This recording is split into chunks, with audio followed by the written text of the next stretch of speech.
Hi,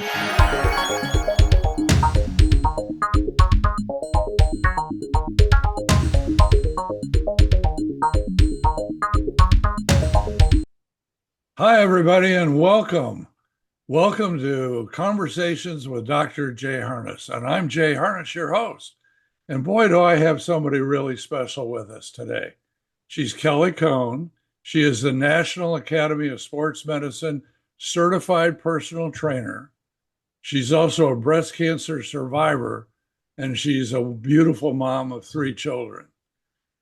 Her story is so fascinating. She is a 90-pound weight loss transformative success story, and she uses her knowledge to train her in-person clients there in her in-home gym through her business, Kelly Lynn Coaching. And in addition, she's also created a free workout from home video series, which she co-owns. Give us the name of your app. The name of the app is Fitcentive. It's a very odd name, I understand, but it's your incentive to get fit. There you go. Your incentive to get fit, and Yes, sir. you betcha. Well, speaking of the incentive to get fit, you have a really interesting story, don't you? I do. 6 years or so ago, you decided that you were 90 pounds overweight. You'd had your 3 children, and something triggered and motivated you to lose that weight. So why don't you tell our audience about that part of your story? Yes, sir. Absolutely. So I was overweight or obese my entire life from when I was a young kid. And after I had my children, I became morbidly obese. I was upwards of 225 pounds on my 5'3" frame. That's a lot. Some people can be healthy at that weight if you're really tall or really muscular or whatever, but I was absolutely not. And I saw a video of myself. It was like a video from Christmas. And I looked at myself and I said, who is that? Who is that person? Like, that is not me. Oh my gosh. Do I actually look like that? I feel like people, they hit their rock bottom, right? And for me, that was my theoretical rock bottom right there. So that was at Christmas, and I decided that New Year that I was going to lose weight. I found an exercise program that I absolutely loved. I started weight training, which honestly it's my bread and butter. It's my favorite thing now. And I found a nutrition plan that worked for me well, and I lost 50 pounds that first year. So, I mean, when you find something that works, you stick with it, right? Well, absolutely. But Yeah. we talk about New Year's resolutions. Most people's New Year's resolutions last maybe 30 days. Yeah, what kept you going? Tell us because this is really important. Because as we talk about exercise for cancer patients, how do we keep them in the program? So your story, I think, is really important to that, Kelly. Yes. And actually, it's so funny that you mentioned that because I tried unsuccessfully like 20 times to lose weight. I mean, did I lose a few pounds here and there? Yes, but I was doing things that other people told me to do. I was doing things like, oh, what worked for you? Oh, I'm going to try that.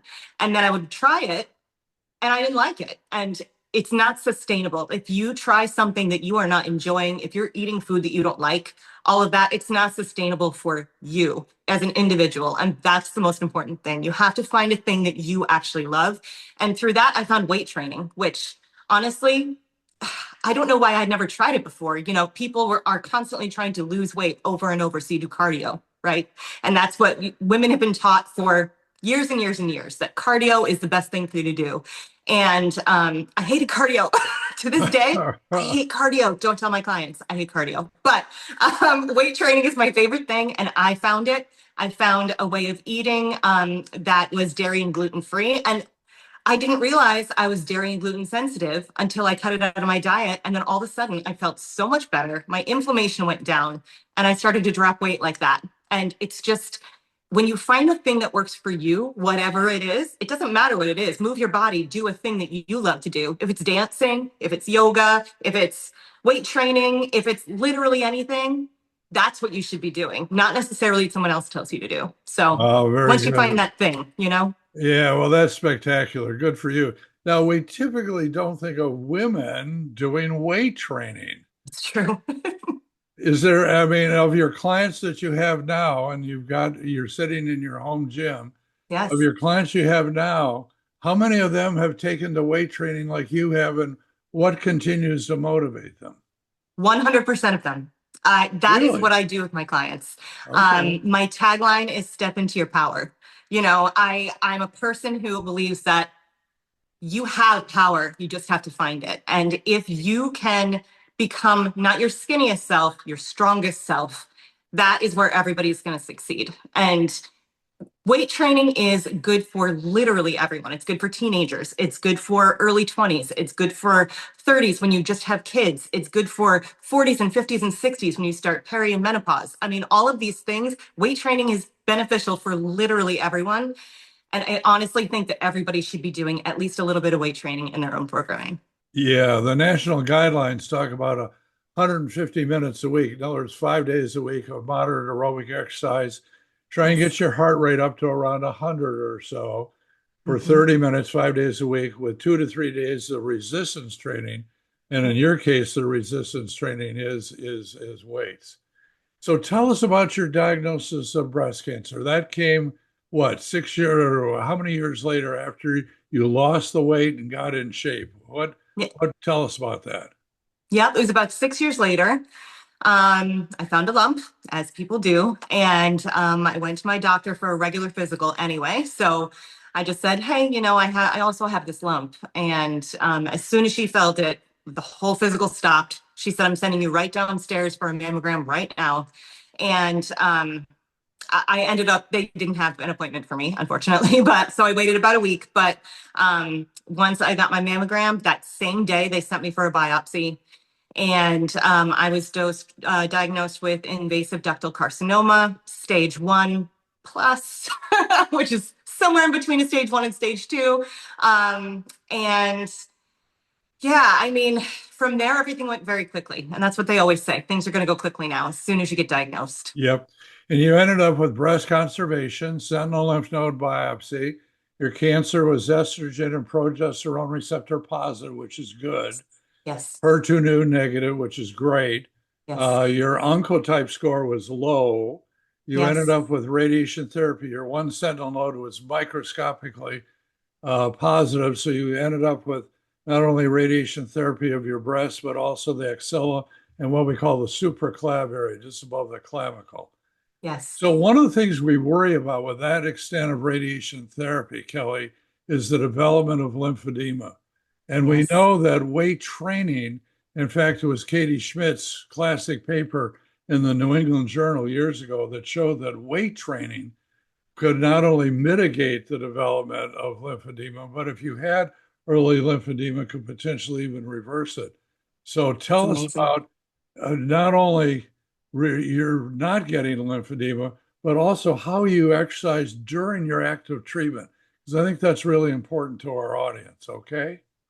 Yes, absolutely. So it's interesting you asked that question because throughout my treatment, my doctors didn't know what to do with me. So I'm not your typical cancer patient. I am not the person who wants to just rest and go home and nap and things like that. Like I was in the middle of getting my certification for my personal trainer license when I was diagnosed. So unfortunately, because of treatment, I wasn't able to continue that during treatment. I finished it directly after treatment though.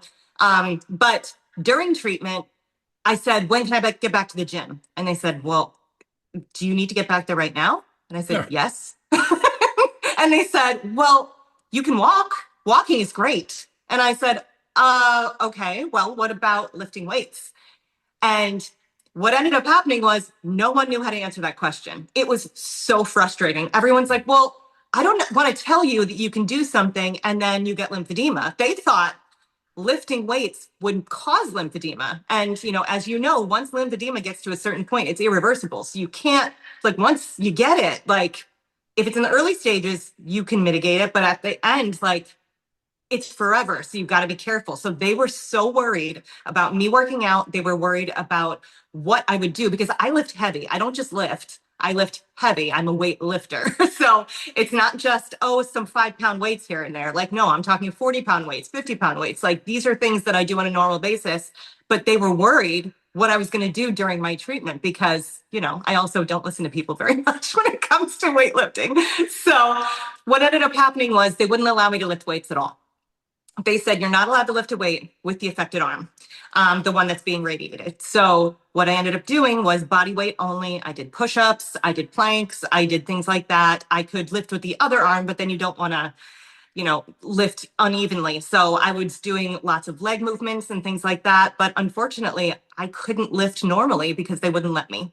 But Yeah. now, learning about all of this now, I wish I had known all of this during my active treatment because I would have gladly lifted more during active treatment. There you go. So Yeah. you have given the perfect reason why I created cancerfitness.org, Yes. because there is a knowledge gap with my colleagues, with my surgical oncology colleagues, medical oncology colleagues, and particularly Yeah. radiation oncology Mm-hmm. colleagues. Okay. There is. And okay, as a breast surgeon, obviously we would want you to heal up from the surgery itself. So, Right. and particularly in the axilla, even with a small incision there. Okay, so we're talking 6 weeks of getting some pretty good healing that you could certainly go through full range of motions and things of that sort. Right. But to then, and you're well healed when you start your radiation therapy most of the time. And Mm-hmm. so for the radoncs, we call them radoncs, radiation oncologists, Yeah. not to know this, A, it doesn't surprise me, but B, it disappoints me. But by golly, you just trucked your way right through there anyway. Now, what do you do in your long-term survivorship? Because we really know that exercise oncology programs are really important at the time of diagnosis, during active treatment, but particularly into long-term survivorship. So to share with our audience what your program now is in long-term survivorship. Yeah. So before I was diagnosed, I was lifting heavy. While I was diagnosed during treatment, I wasn't allowed to lift almost at all. And I've resumed lifting heavy again. I mean, my main goal is hypertrophy at all times. It's to gain muscle. It is to be my strongest self. I mean, honestly, I'm going with my body type as well. My body type wants to be muscular. It also wants to gain weight. So I've got to be careful, but it wants to be muscular. It wants to gain that muscle. So I'm going with my body type and lifting as heavy as possible. I mean, I really do that on a 4 to 5 day basis, 4 to 5 days out of a Okay. week. So we've got 35 years worth of science in clinical trials to show the benefits of exercise for cancer patients. Now what's going on, that science is now starting to focus at the cellular level. And we know that with what the kind of exercise you're doing, that your muscles are releasing myokines. Yes. We know the myokines are not only benefiting the whole body, but they're also releasing proteins that can suppress the growth of cancer cells. Okay. Oh, wow. Oh, yeah. And we also know that every time you're exercising like that, your immune system is kicking out anti-cancer products as well. And you chose not to, you were probably recommended to go on tamoxifen as an anti-hormone therapy. You Yes. chose not to do that, Mhm. which is fine. That's your choice. But there's good evidence that this continuing exercising like you're doing could potentially be as effective as your hormone therapy. That's under Wow. active study right now, et cetera. Hmm. Well, Kelly, this you are really inspirational.